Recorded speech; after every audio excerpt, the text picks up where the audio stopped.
लगता है कि मरने से पहले जो है जो मरने वाला होगा उसको अपने अकाउंट में जो है वो कम से कम 4-5 हज़ार रुपए का जुगाड़ जो है वो कफन के साथ साथ रखना पड़ेगा, क्योंकि डेट ऑफ बर्थ और डेट ऑफ डेथ के लिए जो है इतनी फॉर्मेलिटीज़ लगती है। मैं आपको बताना चाहूँगा, ये फॉर्मेलिटीज़ जो है ये तमाम जो है डेट ऑफ बर्थ के लिए और डेट ऑफ डेथ के लिए है।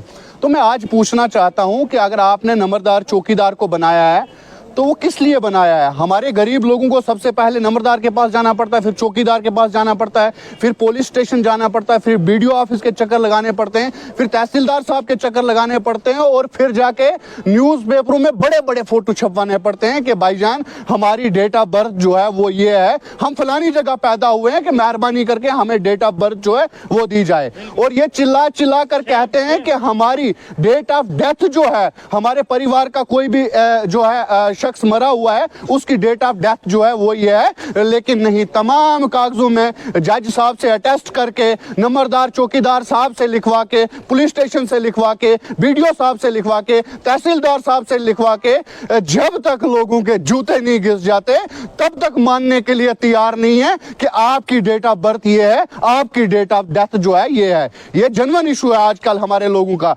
आप देखें जितने भी लोग यहाँ पर खड़े हैं तमाम का यही इशू है कि डेट ऑफ बर्थ, अगर हमने स्कूल में एडमिशन करवानी है तो अपने बच्चे की डेट ऑफ बर्थ जो है बनाने के लिए कम से कम गरीब लोगों के पास 5-6 हज़ार रुपया जो होना चाहिए, जो साथ में आफजू के चक्कर लगा लगा कर हमारे लोगों के जूते घिस गए हैं।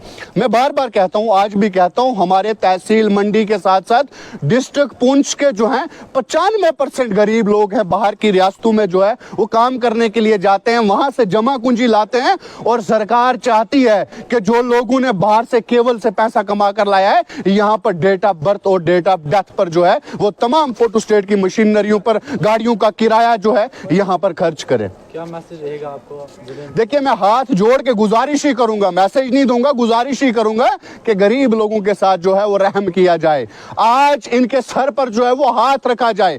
पहले हमें कोविड ने मारा, आज आपके डेट ऑफ बर्थ और डेट ऑफ डेथ सर्टिफिकेट इन गरीब लोगों को मार रही है, तो हमारे गरीब लोगों का सुनने वाला कौन है? मैं एलजी साहब से गुजारिश करता हूं, यहाँ हमारे जो लीडर हैं, जो वक्ती हुकूमत जो हमारे लोगों ने वक्ती हुकूमत बनाई है, मैं उन लीडरों से एक सवाल पूछता हूं कि आपने डेट ऑफ बर्थ जो है वो नहीं दी होगी स्कूलों में? जो आज लीडर बड़ी बड़ी गाड़ियों में घूम रहे हैं, कि आपने जो है डेट ऑफ बर्थ अपने स्कूल में नहीं दी है कि मेरी डेट ऑफ बर्थ ये है? कितनी फॉर्मेलिटियां आपको लगी हैं, कितने बीडीओ ऑफिस के चक्कर आपने काटे हैं, कितने तहसीलदार साहब के चक्कर आपने काटे हैं? तो अगर आपने नहीं काटे हैं, आपका एक जो है चौकीदार के साइन पर आपकी डेट ऑफ बर्थ गई, तो इन गरीब लोगों की क्या खता है? क्या कसूर है इन लोगों का कि 2024 में ये लोग जी रहे हैं? इनका यही कसूर है कि यहाँ पर जो है मोदी साहब की सरकार है और यूटी इंतजामिया है, यही इन लोगों का कसूर है। मैं पूछना चाहता हूँ कि इन लोगों के साथ कब इंसाफियां होगी? 2024 में आपने कहा डिजिटल है और आपका डिजिटल इंडिया आपको मुबारक हो जनाब। हमारे 50 फॉर्मेलिटियां गरीब लोगों को आपने जो है डेट ऑफ बर्थ के लिए देनी पड़ती है और डेट ऑफ डेथ के लिए देनी पड़ती है। तो आप क्या चाहते हो कि जो बच्चा पैदा हो वो वहां से 10 हज़ार रुपया लेकर साथ में आए और यहाँ पर डेट ऑफ बर्थ जो है वो बनाए, और साथ में जो मरने वाला है वो बैंक अकाउंट में 10 हज़ार रुपया छोड़ के जाए कि पिछला मेरा कोई है उसने डेट ऑफ डेथ जो है मेरी सर्टिफिकेट बनानी है? ये इंसाफ हो रहा है हमारे लोगों के साथ? ये नाइंसाफियां चल रही है हमारे लोगों के साथ। मैं डीसी साहब से भी गुजारिश करता हूं और यूटी इंतजामिया से गुजारिश करता हूं कि जल्द से जल्द इसका कोई हल जो है वो निकाला जाए ताकि हमारे गरीब लोग जो हैं इसकी ज़द में ना आए। बहुत शुक्रिया।